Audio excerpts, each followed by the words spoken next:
Cukup teman-teman? Cukup.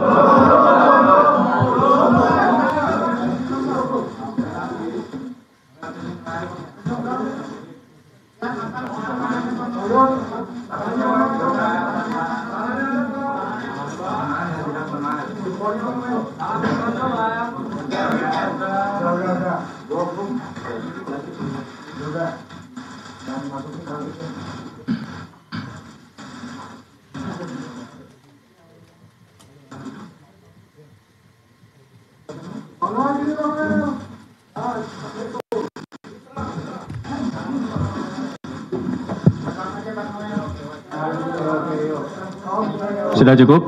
Cukup ya. Baik, terima kasih kepada Bapak Ibu, silakan untuk kembali ke tempat.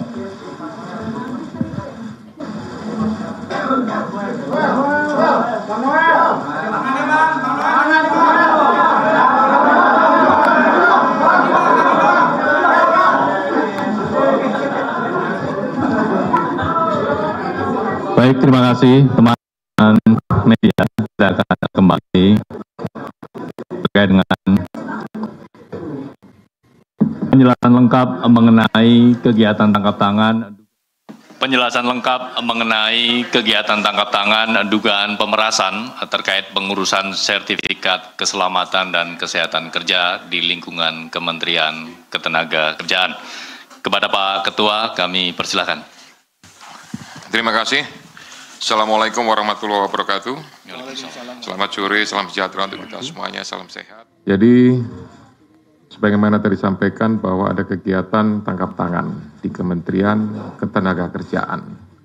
Ini berawal dari kami menganggap bahwa, dan saya yakin semua juga masyarakat menganggap bahwa tenaga kerja itu merupakan tulang punggung perekonomian negara. Sehingga kualitas dan ketangguhan sistem tata kelolanya menjadi salah satu kunci dalam upaya peningkatan ekonomi nasional. Saat ini Indonesia sedang berada pada periode produktif dengan bonus demografi yang menunjukkan tingginya jumlah sumber daya manusia yang berada pada usia kerja. Ini relevan dengan data dari BPS, Badan Pusat Statistik, yang menunjukkan rata-rata jumlah pekerja atau buruh dalam 5 tahun terakhir jumlahnya ada 137,39 juta orang per tahun.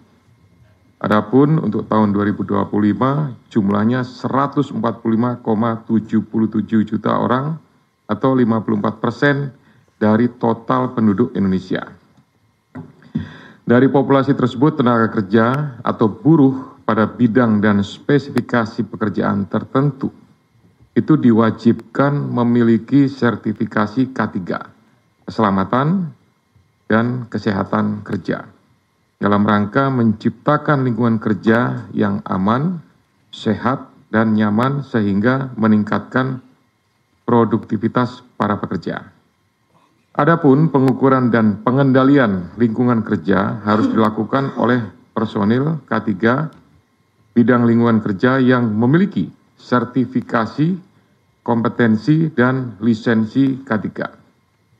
Ironinya, ketika kegiatan tangkap tangan, KPK mengungkap bahwa dari tarif sertifikasi K3 yang sebesar Rp275.000, tapi fakta di lapangan menunjukkan bahwa para pekerja atau buruh harus mengeluarkan biaya hingga Rp6 juta karena adanya tindak pemerasan dengan modus memperlambat, mempersulit, atau bahkan tidak memproses permohonan pembuatan sertifikasi K3 yang tidak membayar lebih tersebut.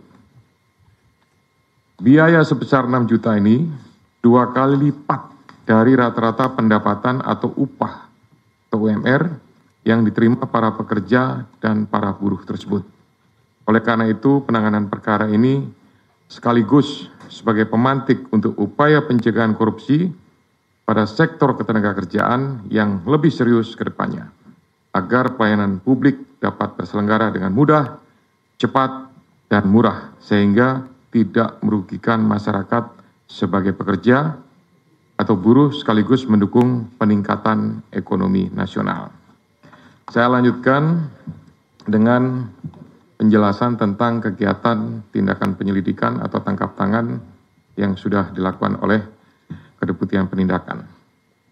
Yang pertama, bahwa kegiatan tangkap tangan ini bermula dari laporan pengaduan masyarakat yang diterima KPK. Hal ini sekaligus sebagai bentuk kontribusi konkret dan dukungan publik dalam pemberantasan korupsi. Dari informasi yang dihimpun tersebut, pada hari Rabu dan Kamis, tanggal 20 dan 21 Agustus, tim KPK kemudian bergerak secara paralel di beberapa lokasi di wilayah Jakarta dan mengamankan sejumlah 14 orang, yaitu Saudara IBM, selaku Koordinator Bidang Kelembagaan dan Personil ketiga tahun 2022 sampai dengan 2025. Kemudian GAH atau GAH, Koordinator Bidang Pengujian dan Evaluasi Kompetensi Keselamatan Kerja tahun 2022 sampai dengan saat ini. SB, Subkoordinator Keselamatan Kerja, Direktorat Bina K3 tahun 2020 sampai dengan 2025. AK, Subkoordinator Kemitraan dan Personil Kesehatan Kerja tahun 2020 sampai dengan sekarang. IEG, Wakil Menteri Ketenagakerjaan tahun 2024 sampai dengan 2029. FRZ, selaku Dirjen Binwasnaker dan K3 pada atau sejak Maret 2025 sampai dengan sekarang. HS, Direktur Bina Kelembagaan tahun 2021 sampai dengan Februari 2025. SKP, Subkoordinator, kemudian SUP, Koordinator juga, kemudian ada TEM, ini adalah pihak PT, perusahaan jasa PT Chem Indonesia, kemudian MM dari perusahaan jasa juga PT Chem Indonesia, dan Direktur Bina Kelembagaan tahun 2021. Yang lainnya karena tidak terkait maka tidak dilakukan pemeriksaan. Selain itu, tim juga mengamankan barang bukti yang diduga terkait ataupun yang merupakan hasil dari tindak pidana ini, yaitu 15 unit kendaraan bermotor roda 4 dengan rincian 12 unit dari IBM, 1 unit dari SB, 1 unit kendaraan roda 4 dari SB, yang 12 unit tadi juga roda 4, kemudian 1 unit roda 4 dari HS, 1 unit roda 4 dari GAH. Kemudian 7 unit kendaraan bermotor roda 2. 6 unit kendaraan roda 2 diamankan dari IBM dan 1 unit kendaraan roda 2 diamankan dari IEG. Kemudian ada juga uang tunai lebih kurang sekitar 170 juta dan ada 2.201 US dollar dan beberapa pecahan lainnya. Barang bukti tersebut dari pihak-pihak yang diamankan dalam kegiatan tangkap tangan ini jumlahnya cukup banyak dan mempunyai nilai yang cukup tinggi. Hal ini relevan bahwa praktik dugaan pemerasan ini sudah terjadi sejak beberapa periode waktu sebelumnya, diperkirakan dari tahun 2019 sampai dengan saat ini. Adapun konstruksi perkaranya, atas penerimaan uang dari selisih antara yang dibayarkan oleh para pihak yang mengurus penerbitan sertifikat K3 kepada perusahaan jasa K3 atau PJK3 dengan biaya yang seharusnya sesuai dengan tarif PNBP. Kemudian uang tersebut mengalir ke beberapa pihak, yaitu sejumlah 81 miliar. Dengan rincian nanti akan didetailkan. Pada tahun 2019 sampai dengan 2024, IBM diduga menerima aliran uang sejumlah 69 miliar melalui perantara. Uang tersebut selanjutnya digunakan untuk belanja, hiburan, DP rumah, setoran tunai kepada GAH, HS, dan beberapa pihak lainnya, serta digunakan untuk pembelian sejumlah aset seperti beberapa unit kendaraan roda 4 hingga penyertaan modal pada 3 perusahaan yang terafiliasi PJK3. Kemudian GAH diduga menerima aliran uang sejumlah 3 miliar dalam kurun waktu 2020 sampai dengan 2025 yang berasal dari sejumlah transaksi, di antaranya setoran tunai mencapai 2,73 miliar, transfer dari IBM sebesar 317 juta, dan 2 perusahaan di bidang PJK3 dengan total 31,6 juta. Uang tersebut digunakan GAH untuk keperluan pribadi, dibelikan aset dalam bentuk pembelian 1 unit kendaraan roda 4 sekitar 500 juta, dan transfer kepada pihak lainnya senilai 2,53 miliar. Kemudian SB diduga menerima aliran dana sejumlah 3,5 miliar pada kurun waktu 2020 sampai dengan 2025 yang diterimanya dari sekitar 80 perusahaan di bidang PJK3. Uang tersebut digunakan untuk keperluan pribadi, diantaranya transfer ke pihak lain, belanja, hingga melakukan penarikan tunai sebesar 291 juta. Kemudian AK diduga menerima aliran dana sejumlah 5,5 miliar pada kurun waktu 2021 sampai dengan 2024 dari pihak perantara. Kemudian sejumlah uang tersebut mengalir kepada pihak penyelenggara negara, yaitu IEG sebesar 3 miliar pada bulan Desember 2024. Kemudian FAH dan HR sebesar 50 juta per minggu.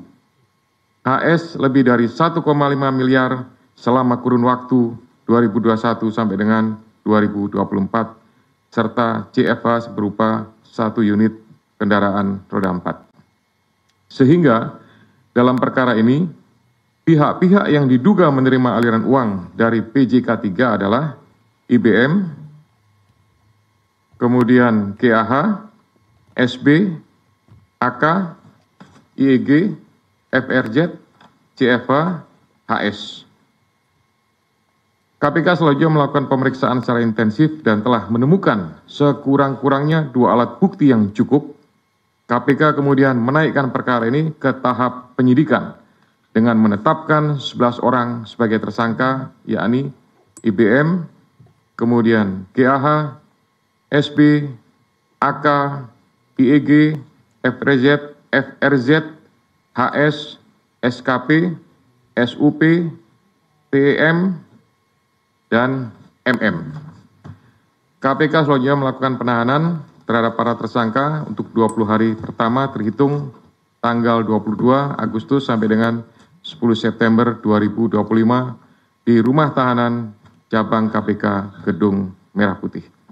Atas perbuatannya, para tersangka dipersangkakan pasal 12 huruf E dan atau pasal 12 huruf B besar Undang-Undang Nomor 31 Tahun 1999 tentang Pemberantasan Tindak Pidana Korupsi, sebagaimana telah diubah dengan Undang-Undang Nomor 20 Tahun 2001 Yunto Pasal 64 Ayat 1 KUHP, Yunto Pasal 55 Ayat 1 ke 1 KUHP. Demikian penjelasan pointer atau beberapa hal rangkaian daripada kegiatan tindakan penyelidikan tertangkap tangan. Sudah kami tetapkan semuanya. Jadi saya tambahkan ini merupakan sebuah keprihatinan sebenarnya. ya, aslinya seperti itu. Saya yakin semua pihak merasakan sebuah keprihatinan di saat pengurusan tenaga kerja harusnya dipermudah, tapi kemudian ada sekelompok pejabat yang justru memanfaatkan, mengetahui, membiarkan, bahkan menikmati dan menerima ya uang yang berasal dari pihak-pihak tenaga kerja perusahaan yang kemudian digunakan untuk kepentingan pribadi. Ya, kami berharap tentunya dengan proses penegakan hukum ini akan membawa dampak, akan menimbulkan pengaruh ya terhadap semua pihak. Terutama kami juga berharap semua kementerian yang memberikan pelayanan publik melakukan proses perizinan, ya itu para menterinya paling tidak campur tangan dan turun tangan untuk melakukan kegiatan pengawasan, ya sehingga tidak terjadi praktek-praktek yang dapat merugikan masyarakat. Selanjutnya saya kembalikan kepada Jubir, silakan. Terima kasih Pak Ketua yang telah menjelaskan secara lengkap terkait kronologi, konstruksi, dan pihak-pihak yang